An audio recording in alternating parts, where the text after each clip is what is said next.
Hey everyone, welcome back to Noiseberry Wrestling. AEW All In 2024 is tomorrow at the time of this video uploading. So I wanted to do my predictions on it. I'm recording this video Friday night, so I've seen the spoilers for Collision that's going to air on Saturday night.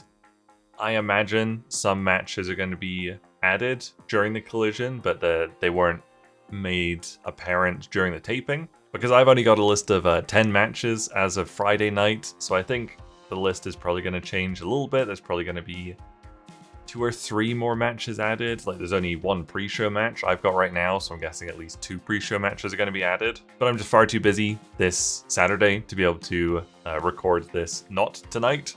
So this is the best predictions I can do, I'm afraid. So we'll get right into it. The first and only pre-show match on my list is Chris Statlander and Stokely Hathaway versus Willow Nightingale and Tomohiro Ishii in a mixed tag team match where the winning team will choose the stipulation of the match between Nightingale and Statlander at All Out. This sounds like a pretty fun mixed tag team match on paper. Perfect for the pre-show. The crowd will probably really like it. I think the crowd will be pretty hot for Ishii. They love that guy in England. He used to show up in Rev Pro quite a bit, so I think they're pretty familiar with him. A little bit trickier to predict the winner of this one, but because the winning team gets to choose a stipulation, it can really go either way. That's kind of a stipulation that can go to either the heel or the babyface. But I said the heels would win, so they could choose a little bit of a trickier stipulation. Maybe that's going to be wrong, but I said that Chris Statlander and Stokely Hathaway would win this. Could go either way, honestly. Right into the main card, and the first match on my list is Timeless Toni Storm versus the Glamour Mariah May in a singles match for the Women's Championship. This is finally a match where I don't have to say, oh, Toni could drop the title, but she's been doing so good with the gimmick. It's still got legs. It's too early to make her drop the title. No, I think she's 100% dropping it to Mariah May. It'll be perfect.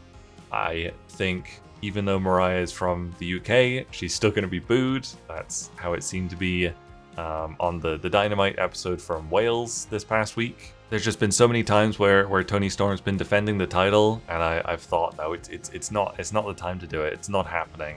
And this is one of the only times where I do think it's happening.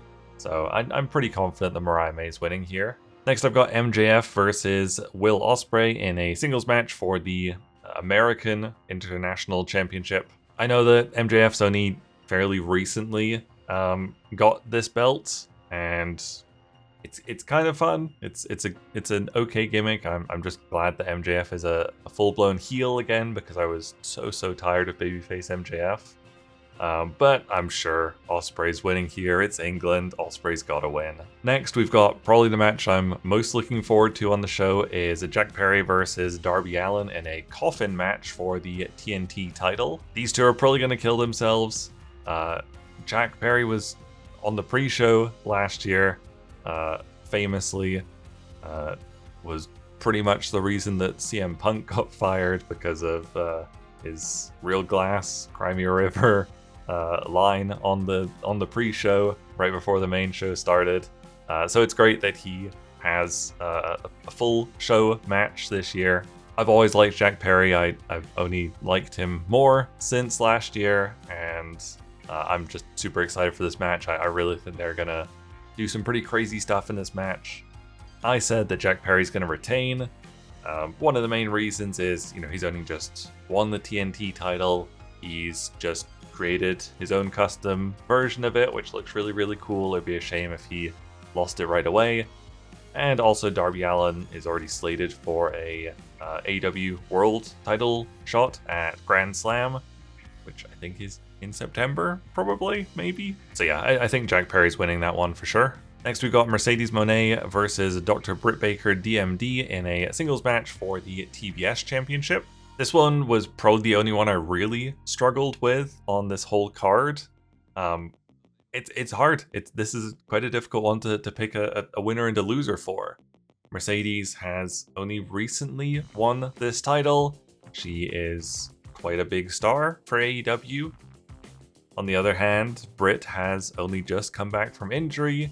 She's also quite a big star within AEW. I think Mercedes kind of transcends wrestling a little bit more. Not crazy, not super mainstream, but a little bit more. But yeah, this is quite a hard one to predict. My gut is that Camille's probably going to get involved, and it's going to be a little bit of a screwy finish, and Mercedes is going to retain, but then they might run it back at All Out, or maybe at Grand Slam, something like that, and then Britt will win. But I do think Mercedes is potentially winning. But yeah, like I said, this one was a bit of a struggle for me. Next, we've got the Casino Gauntlet match for a future AEW World Championship match. I absolutely love the Casino Gauntlet match style. This is the one where you start with 2 people in the ring, and every minute and a half or whatever, somebody else comes out. But the gimmick with the match is that it can end at any time. The first pinfall wins.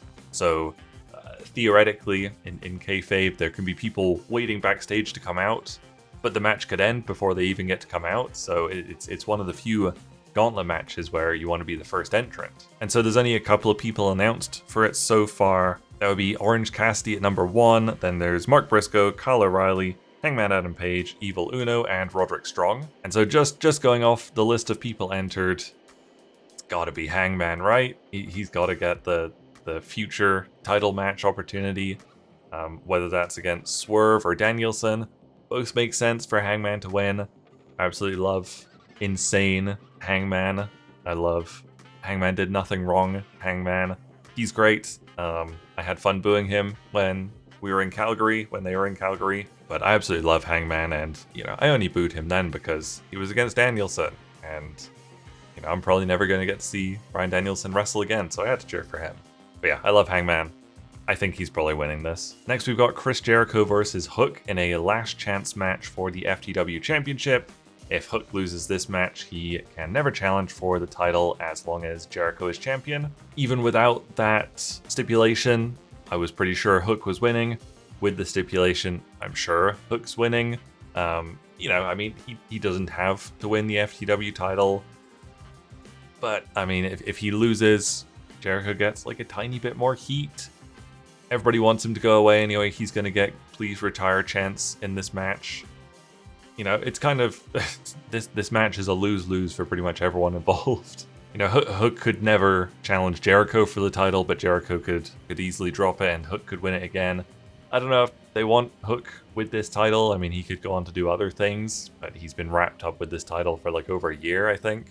So it's really a very meaningless match, but I said Hook will win. We'll see. I don't really care.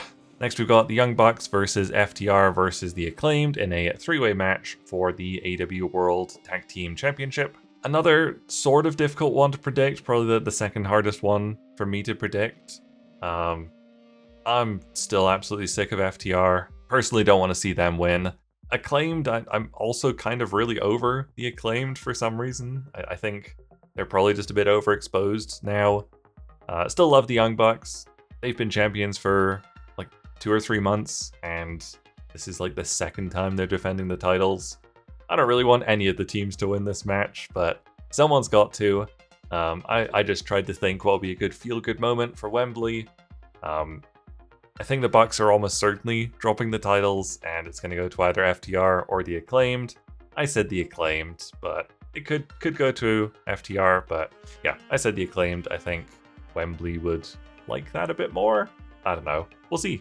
Next, we've got the Patriarchy versus the Bang Bang Gang versus House of Black versus PAC and Blackpool Combat Club in a 4-way London ladder match for the World Trios titles. I think this story has mostly been told on Collision. I've like completely fallen off Collision. It was very meaningful when it first started. I probably said this in my last predictions. But yeah, Collision just kind of feels like a slightly better version of Rampage at this point. I don't even read the results for it, and I don't feel like I'm missing anything. But yeah, I think this story for this match has pretty much been told on Collision, which kind of tells you how little happens on Collision when the rest of the card is just built on Dynamite. It's a ladder match. It's a 4-way ladder match. It's gonna be crazy. There's gonna be 12 people involved. That's a big ladder match. kind of difficult to predict just because of how many people are involved, but I said the patriarchy will probably retain. This one could go a lot of different ways. Bang Bang Gang is possible. House of Black's decently likely. Pac and Blackpool Combat Club not likely, although Pac is from England, you know, hometown. Yeah, this one's kind of difficult to predict, so I just throw out the patriarchy. We'll see. And then the final match on my list is presumably going to be the main event. It's Swerve Strickland versus Bryan Danielson in a title versus career match for the AEW World title. Still decently difficult to predict. I know typically when there's a title versus career match, title always wins. You know, most people don't retire on that. Danielson is going to be retiring at some point. It's kind of within the time frame that he said he would retire. It would surprise me if he lost and retired, but it's not impossible. However, I did say that I think Danielson's gonna win, especially because they've got the Seattle pay-per-view in October, which I mean, Swerve is also from Seattle, but so is Danielson, so either of them could take the title into that show.